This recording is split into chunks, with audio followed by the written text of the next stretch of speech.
semua. Hadatul Mukarramin yang mulia para wakil talqin Syekh Mursyid di mana saja berada. Wabil khusus yang hadir membersamai kita pada pagi hari ini yang mulia Kiai Haji Imam dari Purbalingga. Juga yang mulia Profesor Romo, Profesor Kiai Haji Subandi. Kita doakan para wakil talqin senantiasa diberikan kesehatan dan kekuatan untuk selalu khidmat kepada guru mursyid. Para ikhwan, akhwat, ibu, bapak yang telah membantu terselenggaranya manaqib online pada pagi hari ini, semoga senantiasa ada dalam kajambaran rahmaniyahnya Allah Azza wa Jalla. Ibu, bapak, ikhwan dan akhwat yang dimuliakan oleh Allah, di penghujung bulan Jumadis Tsaniyah ini, di hari terakhir bulan Jumadis Tsaniyah sebelum nanti malam, tepatnya maghrib, terbenamnya matahari di hari ini, kita memasuki bulan Rajab. Marilah kita tabaruk mengambil keberkahan dari huruf terakhir pada kitab Fadailus Syuhur dalam pembahasan bulan Jumadis Tsaniyah. Bismillahirrahmanirrahim. Qala Syekhuna al-Arif bil wasil wal musil ilallah As-Sayyid Asy-Syaikh Muhammad Abdul Ghaus Saifullah Mas'ud qaddasallahu sirrah. Wa amma ta'u, adapun makna huruf ta fi hadza syahri di bulan ini, yaitu di bulan Jumadis Tsaniyah, huruf terakhir daripada bulan Jumadis Tsaniyah, maknanya adalah at-tilawatu. Maknanya adalah tilawah. Tilawah itu secara bahasa adalah muradif, adalah sinonim dari qiraah. Lantas apa perbedaannya? Perbedaannya adalah secara bahasa tilawah itu disebut tilawah apabila yang dibaca itu dua kata atau lebih, maka disebut tilawah. Sedangkan qiraah itu hasil dengan hanya satu kata saja. Sedangkan tidak disebut tilawah apabila yang dibaca itu kurang dari dua kata. Mengapa? Karena asal tilawah itu adalah ittiba'u syai'i asyai'a. Mengikutinya sesuatu akan sesuatu yang lain. Jadi ada dua hal yang beriringan. Oleh karenanya di sini ada firman Allah, a'udzubillahi minasyaitonirrajim. Bismillahirrahmanirrahim. Alladzina atainahumul kitaba yatslunahu haqqa tilawatihi ulaika yu'minuna bih. Alladzina atainahumul kitaba, orang-orang yang kami berikan kepada mereka alkitaba akan alkitab. Yaitu Allah menjelaskan tentang ahlul kitab, yaitu orang-orang Yahudi yang mendapatkan kitab Taurat dan orang-orang Nasrani yang mendapatkan kitab Injil. Ada juga ulama yang menafsirkan ini adalah umat Islam yang mendapatkan Al-Quran. Jadi mayoritas mengartikan ayat ini adalah berkaitan dengan ahlul kitab, yaitu umat Yahudi dan Nasrani pada masa Nabi. Tidak semua mereka, di ayat yang lain, di surah yang lain Allah menyebutkan sifat Yahudi dan Nasrani itu yuharrifunal kalima amma wadi'ihi, suka merubah kitab-kitab, isi dari kitab yang diturunkan kepada mereka, ditahrif, dirubah oleh mereka sesuai keinginan mereka. Tetapi ada sebagian yang lain, ahli kitab itu yatslunahu haqqa tilawatihi, membaca kitabnya haqqa tilawati, dengan sebenar-benarnya. Tadi secara bahasa tilawah tidak disebut tilawah, melainkan dua kata atau lebih. Dan makna asal tilawah itu ittiba'u syai'i asyai'a, mengikuti sesuatu akan sesuatu yang lain. Maka kata ulama yang lain, makna haqqa tilawati, makna yang lain adalah tidak sekedar dibaca Alkitab itu, tetapi diikuti dengan pengamalan. Nah, inilah makna haqqa tilawah. Ulaika yu'minuna bih, mereka ahli kitab itu beriman kepada Alkitabnya, dan karena sebab membaca kitab mereka dengan sebenar-benarnya, mereka beriman kepada Nabi Muhammad sallallahu alaihi wasallam. Wa ma'na haqqa tilawatihi, Hadratus Syekh di sini menyebutkan penafsiran daripada haqqa tilawati, sebenar-benarnya bacaan itu apa? Bi ilmi tilawatil Qur'ani, yaitu dengan ilmu tilawatul Quran, murattalan kanat au mujawwadan, baik itu dengan tartil ataupun dengan tajwidnya, bilisanin fasihin, dengan lisan yang fasih. Inilah corak karakteristik penafsiran guru mursyid, membuka penafsirannya dengan tafsir pada umumnya, tafsir zahir seperti para ulama yang lain, namun kemudian penafsirannya itu diarahkan kepada tafsir sufi. Kemudian qala Syekh Dawud Al-Kabir, berkata Syekh Dawud Al-Kabir, i'rabul lisan. Nah, karena sebelumnya menyebutkan tentang lisan yang fasih, bahwa bacaan yang benar itu harus sesuai dengan ilmunya.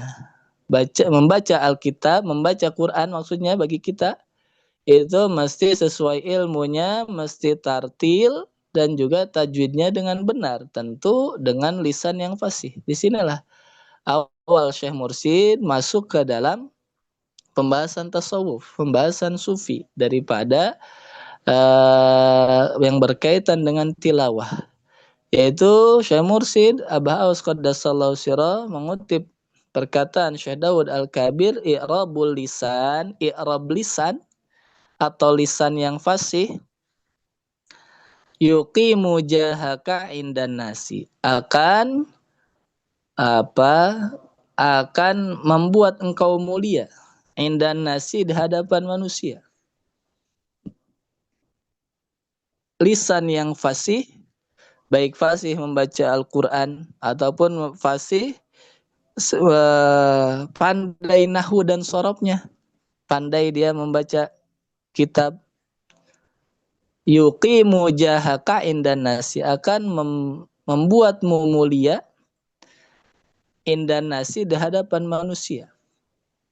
Wa i'rabul qalbi yuqimu jahaka indallahi, dan i'rab hati, hati yang fasih, yuqimu jahaka indallahi, akan membuat engkau mulia di hadapan Allah Azza wa Jalla.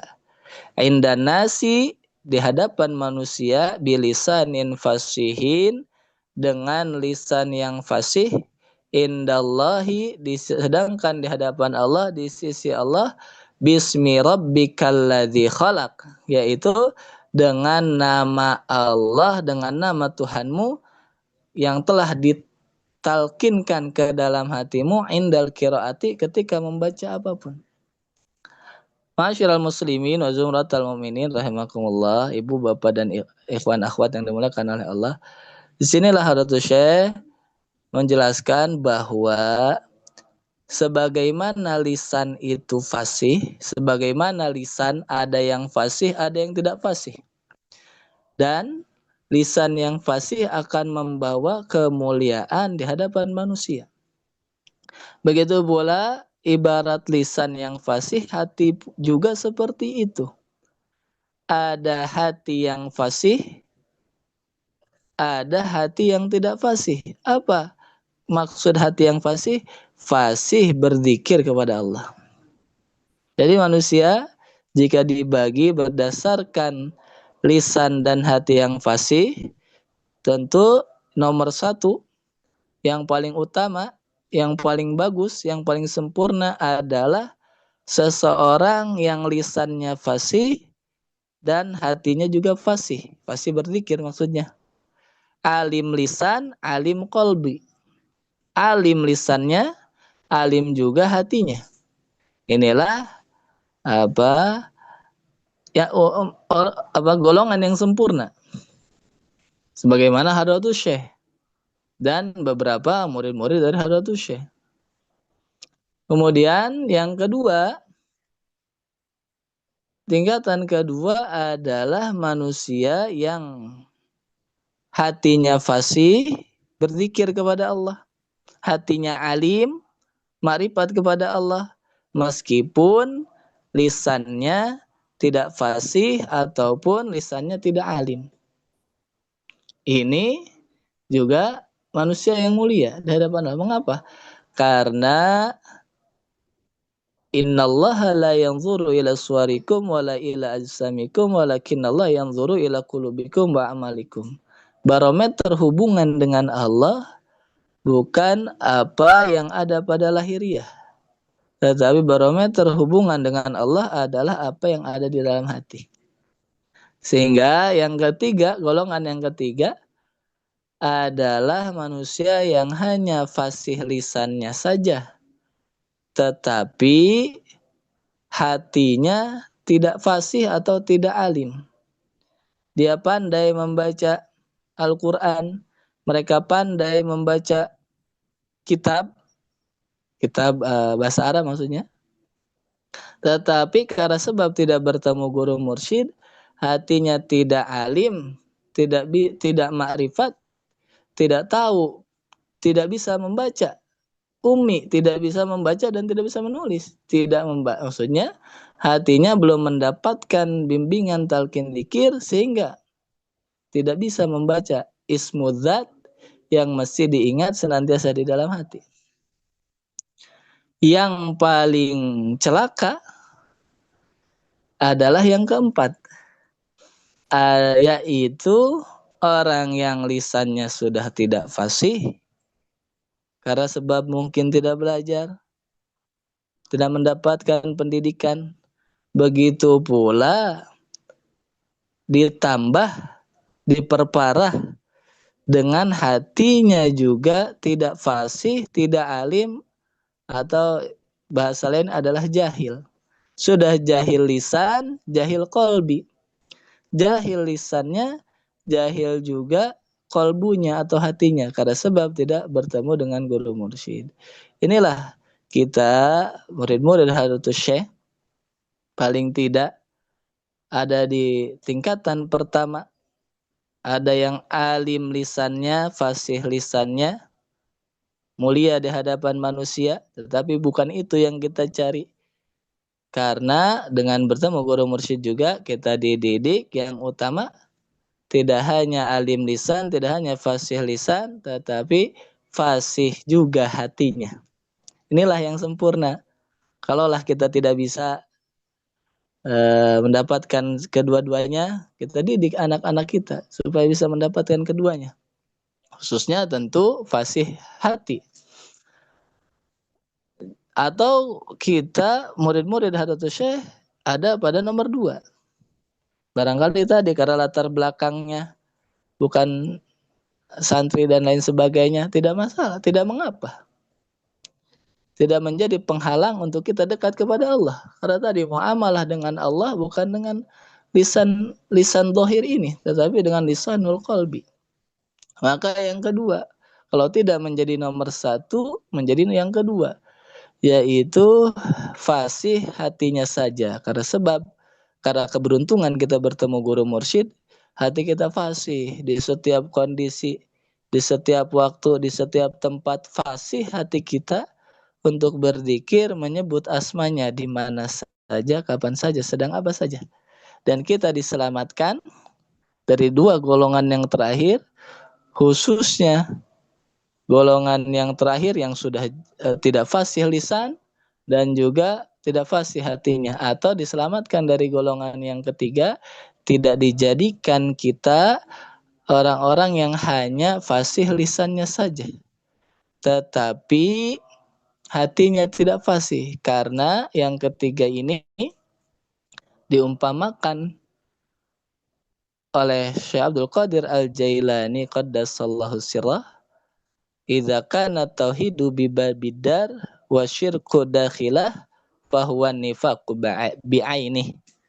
Jika tauhid itu ada di pintu saja, kalimat la ilaha illallah hanya ada di lisan saja, jika yang fasih itu hanya lisan saja, sedangkan di dalam hatinya itu tidak ada kalimat tauhid, sedangkan hatinya tidak fasih berzikir menyebut asma Allah, fahuwa nifaqu bi'aini. Ketahuilah itulah yang dinamakan penyakit nifak. Orangnya adalah orang munafik. Inilah kita beruntung bersyukur kepada Allah melalui wasilah guru mursyid kita dihantarkan untuk menjadi orang-orang yang fasih lisannya dan fasih hatinya, ataupun kalau tidak dua-duanya kita dibimbing untuk senantiasa menjadi orang-orang yang fasih hatinya. Ini saja yang kami sampaikan pada kesempatan pagi hari ini. Terima kasih kepada para wakil talqin, kepada Bunda Haya dan Kiai Imam, juga semua petugas manakib yang telah menjadi wasilah kita sama-sama khidmat kepada guru mursyid di pagi hari yang mulia ini. Alangkah bahagianya kita mengawali hari ini dengan sama-sama khidmat kepada guru mursyid. Hadanallahaikum ajmain. Wassalamualaikum warahmatullahi wabarakatuh.